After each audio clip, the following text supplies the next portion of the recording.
趙麗穎從拼命三娘蛻變為隱身老闆，拒絕流量內卷，用造成者豆瓣 8.2 證明實力，轉型監製挑劇本，帶着的讓我有表達欲的挑剔接戲，現實題材短劇30億播放分賬破億。離婚後體面養娃，代言升級為股東參與，1年減產卻收入2億。她正在拓寬35家女演員的生存邊界。歡迎大家來到我們的新星消息頻道。38歲的趙麗穎1年沒進組，微博跟停機一樣，粉絲天天在廣場喊姐你快出來，結果一回頭，人家從拼命三娘悄悄進化成隱身老闆，錢沒少賺，戲還變高級了，我是真服了。說實話，最早我也以為他是不是掉隊了。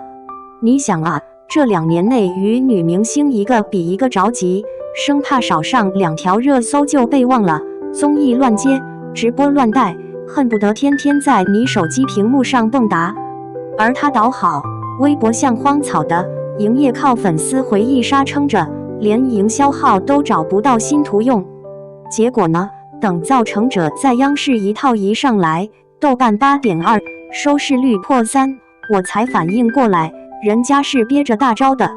彈幕裡清一色趙姐終於不演傻白甜了，那種舒適感特像看着一個一直被低估的同學突然高考狀元了。我後來打聽了一圈，圈裡朋友說他為了造成者那工程師角色，提前半年跑去福建跟女工程師混工地，戴安全帽，穿反光馬甲，太陽底下站1天，曬得比群演還黑。劇組有人說他劇本翻到都快散架，頁邊全是密密麻麻的筆記，連導演看了都直樂，這誰還敢說他沒文化？而更絕的是造成者播完，他沒順勢接一堆同類型主旋律蹭口碑，反而直接消失，像按了個暫停鍵。我就納悶了，這在現在的市場是得多有底氣，才敢跟流量說你先忙你的。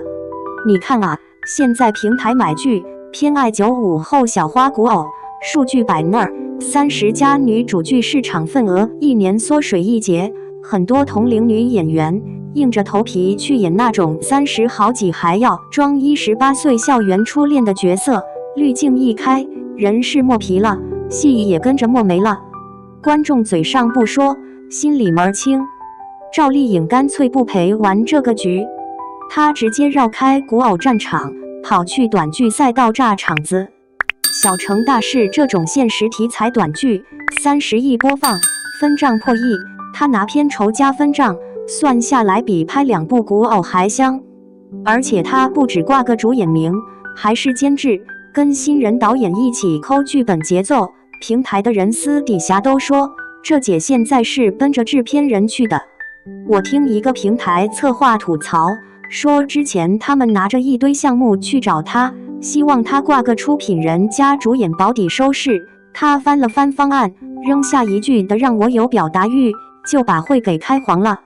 你說巧不巧，現在這行最缺的就是敢說我不演的人。他手裡攥着的2部電影更說明問題，一部是講失獨母親的文藝片，另一部是歷史正劇裡演女翻譯官。這種片子拍起來慢，週期長，票房也未必炸，但對演員的成長是真有用。你說這路線跟那種1年3、4部古偶輪着上，有流量沒口碑的比起來，誰更長遠，一目了然。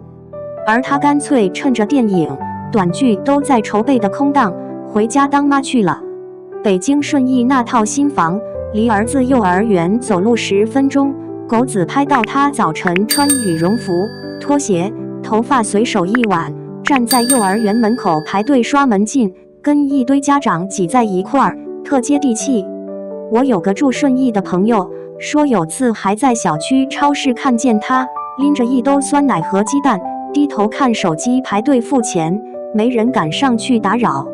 馮紹峰住朝陽，2個人離婚之後，1周各陪孩子2天，剩下3天交給阿姨帶。這種排班表示的共同撫養，說句實話，比很多吵吵鬧鬧撕破臉的體面多了。有八卦號造謠說2人要復婚，兩邊工作人員都翻白眼，人家工作群都分開了，微信都懶得加，合作養娃歸合作養娃，誰有空再演一次破鏡重圓？我就覺得吧，他這一段生活狀態對很多離婚女性來說挺提氣的，沒拉着孩子上綜藝賣慘，也沒靠情感營銷刷存在感，而是默默把自己的職業盤子鋪開，把孩子照顧好，把錢賺到手，這才叫真成年人。說回商業這塊，趙麗穎現在玩代言，已經不屬於流量明星搶 title 的級別了，而是開始挑品牌，認養一頭牛給他股份。他不是拍拍廣告照就完了，是真跑去河北牧場看牛，看工藝流程，回來跟品牌方一起琢磨包裝文案，把聽女朋友的印瓶身，結果新品上線3天賣空。這不是簡單代言，是把自己當小股東在幹活。紀梵希那邊更誇張，直接給了他全球雙線代言，這個級別在國內女演員裡可不多見。廣告片裡他一句台詞沒有，純靠一個眼神，一條風衣，一段走路的氣場撐滿整支片子。外網評論區刷着 Chinese actress killer， 那種又酷又冷的氛圍特適合他現在的狀態。有人就開始擔心，說他這麼減產會不會被後浪淹沒？我真是醉了，這種話放在10年前可能成立，現在這個時代誰還把作品數量當唯一標準啊？內容過載的年代，觀眾最煩的就是一年見你10次，但每一次都沒啥記憶點。他反而把節奏調成心跳模式，一年一部代表作，電視劇、短劇、電影、綜藝基本不亂接，廣告挑着接，資本合作自己當舵手。說到底，他跳出的是85花內捲那個小池子，跑去更大的盤子裡當玩家。你看他選項目的路線特別明顯，不再追求那種甜寵加古偶加大男主的安全牌，而是要麼現實主義，要麼女性視角，要麼就是能參與幕後決策。圈裡傳言，下半年他要以制片人身份推一部女性創業劇，選角公告裡寫了句拒絕白幼瘦，這話往那一擺，等於當眾扇了行業審美一耳光。我就納悶了，這種話以前怎麼就沒人敢寫在台面上？大家都心照不宣的往巴掌臉、筷子腿、濾鏡美白開到飛起那條路上擠，誰也不想當第一個唱反調的。結果他倒好，直接說我就要不那麼完美的臉，這對很多普通女孩來說是個挺大的安慰。而粉絲這邊其實也挺分裂，一邊喊姐快出來拍戲，我都快想你想出幻覺了，一邊又在底下評論慢工出細活，別去演那種流水線偶像劇。這種矛盾感說白了就是大家又饞他的臉，又怕他接爛戲回口碑。我覺得吧，真正聰明的演員就是敢和觀眾的短期情緒對着幹，去賭一個長期信任。你現在少刷幾條熱搜，少上幾個綜藝，確實會少點曝光，但你留給觀眾的那1、2部好作品會在他們腦子裡待更久。更何況人家錢一點沒少掙，18個品牌代言疊加短劇分賬，投資分紅，有業內人士粗算他一年收入能到2億級別，這還是在減產的情況下。你說很多人天天跑通告，拼命營業，累得跟陀螺似的，最後還不一定有他賺得多，這工作方式誰不眼紅？說句扎心的，很多女演員到了35以後就會陷入一種很尷尬的狀態，演少女違和，演媽又不甘心，市場對他們的想象力狹窄的跟胡同口。趙麗穎現在做的事情就是在用自己的資源去拓寬這條路，她去演工程師、失獨母親、女翻譯官、女性創業者，這些角色一旦立住，後面就會有更多同齡女演員有戲可接。她的路子說難也難，說簡單也簡單，把我想活得舒服放在我想看起來風光前面。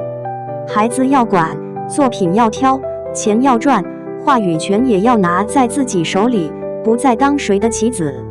你想啊，這才是一個成熟女演員真正該有的職業規劃。話說回來，觀眾催她也能理解，咱老百姓一天忙忙叨叨，下班就想攤床上刷個劇，熟臉看着親切。但有時候也得給演員一點時間，允許他們不在鏡頭裡，也能好好過日子，慢慢打磨作品。激流勇退，我覺得這詞放他身上不太對。他不是退，是拐了個彎，換了一條賽道起飛。別人拿熱搜當氧氣，他把生活當充電寶，時不時出來亮一把，足夠觀眾回味半天。這種活法，說句北京話，特靠譜。